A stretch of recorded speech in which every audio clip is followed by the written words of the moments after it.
Bismillah, walhamdulillah, wassalatu wassalamu ala rasulillah Sayyidina wa maulana Muhammadin Abdullah wa ala alihi wa sahbihi wa man walah wa la hawla wa la quwata illa billah amma ba'du. Alhamdulillahi rabbil alamin.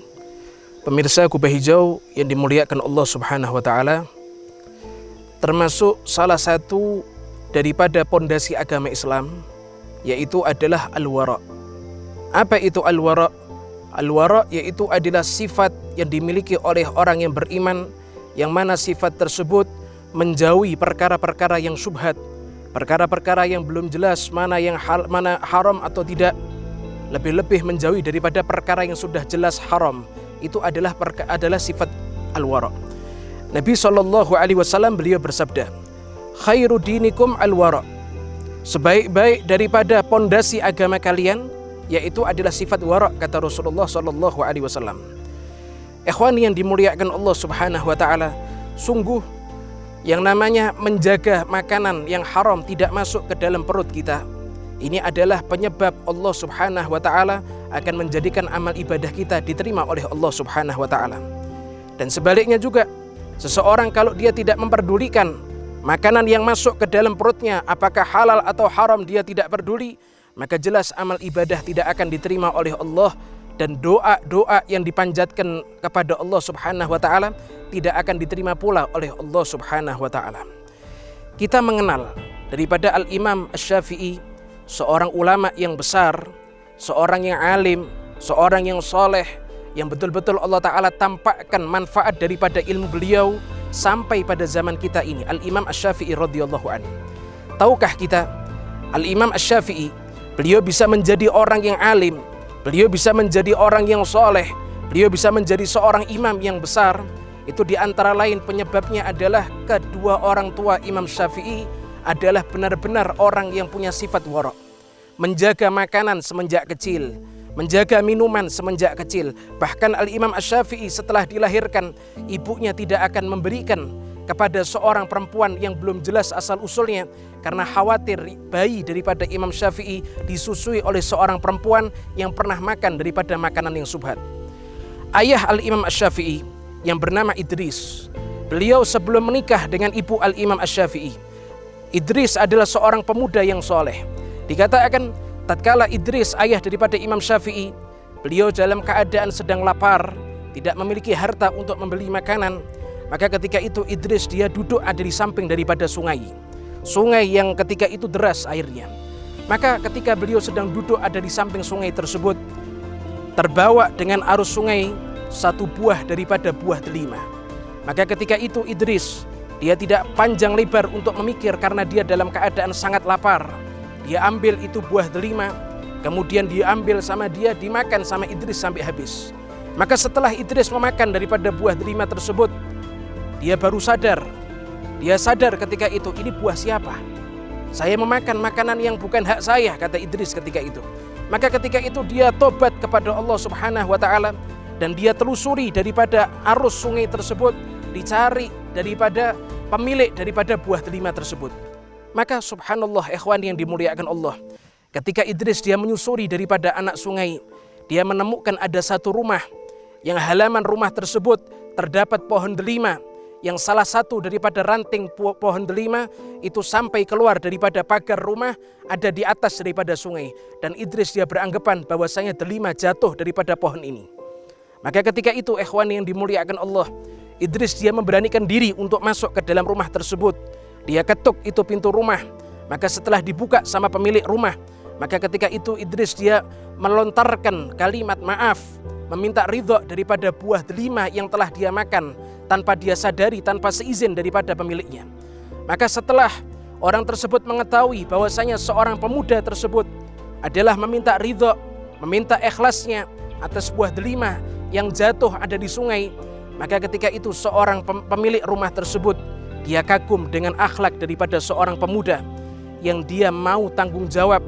Padahal kalau kita mau saksikan para jamaah, para ikhwan yang dimuliakan Allah, bahwasanya kalau sudah jatuh di sungai kadangkala kita tidak pikir lagi. Kita ambil tanpa minta izin daripada pemiliknya. Tapi pemilik rumah ini dia kagum dengan seorang pemuda yang punya sifat wara' seperti ini. Takut memakan daripada buah delima yang sudah jatuh terbawa daripada arus air. Maka ketika itu pemilik rumah, dia ingin menguji lebih dalam bagaimana kehati-hatian daripada Idris, sifat wara' yang dimiliki oleh Idris. Maka ketika itu pemilik rumah dia berkata, wahai pemuda, saya tidak akan mengizinkan, tidak akan merelakan satu buah delima yang telah kamu makan, kecuali kalau kamu mengerjakan apa yang saya minta. Maka ketika itu Idris dia bertanya, wahai tuan, demi mendapatkan ridhomu daripada satu buah delima, saya akan memenuhi apa permintaan kamu. Maka ketika itu pemilik rumah dia berkata, saya ingin kamu tinggal di rumah saya, menjadi pembantu di rumah saya, kerja di rumah saya selama 1 tahun tanpa saya gaji. Maka ketika itu Idris, dia tidak pikir panjang, demi mendapatkan ridho sebuah daripada buah delima, dia mengiyakan, menyetujui daripada permintaan daripada pemilik rumah. Dan akhirnya Idris, ayah Imam Asy-Syafi'i, beliau tinggal di rumah pemilik delima tersebut selama 1 tahun menjadi pembantu rumah tangga, tidak digaji sama sekali. Maka setelah 1 tahun kemudian, Idris datang kepada majikannya. Dia berkata, wahai majikan, 1 tahun saya telah bekerja dengan engkau. Maka hari ini adalah hari di mana engkau meridhoi 1 buah delima yang tahun lalu saya pernah memakannya tanpa seizin daripada engkau. Maka ketika itu pemilik rumah dia berkata, wahai Idris, saya masih belum merelakan 1 buah delima tersebut. Kalau kamu mau saya relakan, ikuti permintaanku sekali lagi. Maka ketika itu Idris dia tidak pikir panjang, demi mendapatkan keridhaan 1 buah delima, dia mengatakan, siap wahai majikan, apa yang engkau akan minta? Maka ketika itu majikan tersebut dia berkata, wahai Idris, nikahlah kamu kepada anakku, seorang putriku. Maka ketika itu ini permintaan yang sangat luar biasa. Idris dia mengiyakan, siap wahai majikan. Ketika itu majikan dia berkata, wahai Idris, kamu nikah kepada putri saya, tapi kamu perlu tahu bahwasanya putri saya adalah seorang putri yang lumpuh semenjak kecil. Dia adalah orang yang buta semenjak kecil. Dia adalah orang yang tuli semenjak kecil. Dia sudah cacat permanen semenjak kecil wahai Idris. Maka ketika itu apa jawaban daripada Idris? Demi mendapatkan keridhaan daripada 1 buah delima, wahai majikan, saya siap menikahi daripada putrimu. Subhanallah, ikhwani yang dimuliakan Allah, ini sifat yang sangat luar biasa sekali.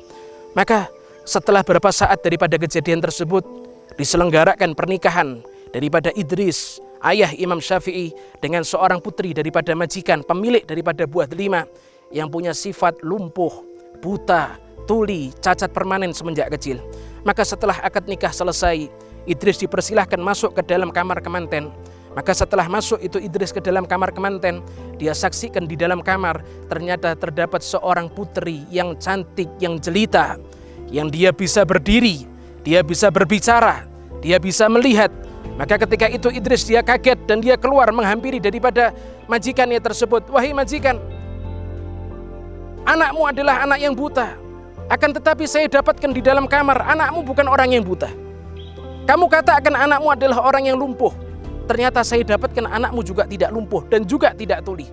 Maka ketika itu majikan tersebut dia berkata, wahai Idris, sesungguhnya anakku adalah seorang wanita yang cantik. Dia tidaklah cacat semenjak kecil. Banyak lelaki yang datang untuk meminangnya, saya tolak ketika itu. Saya ingin mencarikan seorang pemuda yang betul-betul takut kepada Allah, yang betul-betul punya sifat wara', betul-betul adalah orang yang soleh, dan saya yakin engkau adalah orang yang soleh wahai Idris. Maka ketika itu terjadilah pernikahan antara Idris dengan seorang wanita. Maka selang berapa tahun daripada pernikahan daripada Idris bersama dengan istrinya tersebut, lahirlah seorang anak laki-laki yang diberi nama dengan nama Muhammad bin Idris, dan ini adalah Al-Imam Asy-Syafi'i radhiyallahu an. Semenjak kecil ayah Imam Syafi'i sudah menjaga perutnya, ibunya juga sudah menjaga perutnya. Maka sangat wajar sekali kalau kedua orang tua benar-benar menjaga tidak ada makanan yang haram masuk ke dalam perutnya, maka jelas dia akan diberi sama Allah Ta'ala seorang anak yang soleh. Idris punya anak Imam Asy-Syafi'i, Imam Syafi'i ulama yang besar, itu semua berkat daripada jasa kedua orang tuanya. Kita berharap kepada Allah Subhanahu wa Ta'ala, semoga Allah berikan hidayah kepada kita, Allah buka hati kita, dijauhkan daripada pekerjaan yang haram, dijadikan anak-anak kita anak-anak yang soleh, dan diwafatkan kita semua dalam keadaan husnul khatimah. Wassallallahu ala sayyidina Muhammadin wa ala alihi wasallam, walhamdulillahi rabbil alamin.